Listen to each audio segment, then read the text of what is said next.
In the wake of the leak of the Pentagon Papers and with the arrest of Jack Teixeira, a young Air National Guardsman charged with the offence of making those leaks, the Ministry of Defence here has looked at its own processes to see if there are any lessons to be learned. That was given in answer to an urgent question on the matter in the Commons today. Well, talk of lessons to be learned from those US leaks. What are they? Well, as a start, I spoke to the editor-in-chief of Wikileaks, an Icelandic journalist, Kristen Hrafnsson. The information that is out there in these documents is extremely important, and it's in the public interest, of course, to dwell on it and report on it to the general public. It does paint a totally different picture of the situation in Ukraine than we have been told. There has been a fog of war when it comes to number of casualties and the situation with the warring parties, etc. So it's in the public interest to get a clearer picture of what actually the situation is in Ukraine.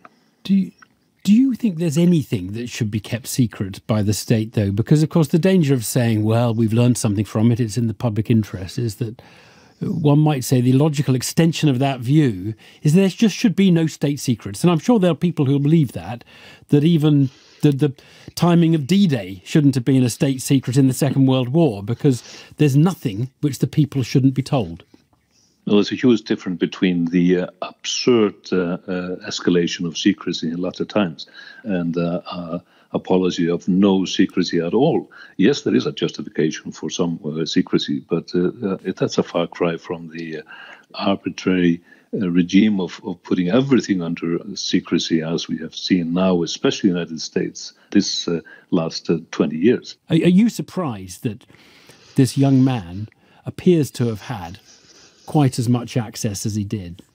Well, I think we should frame this differently and say, why on earth do you put a secrecy stamp on all these documents, which has been escalating exponentially over the last years?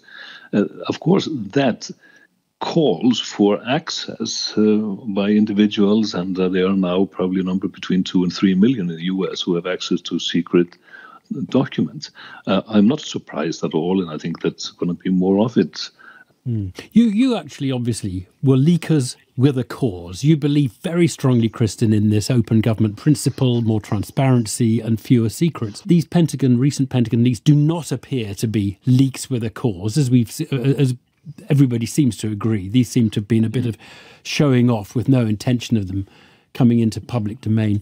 Does that make them less worthy, if you like, of our respect as a way in which information has found its way into the public domain?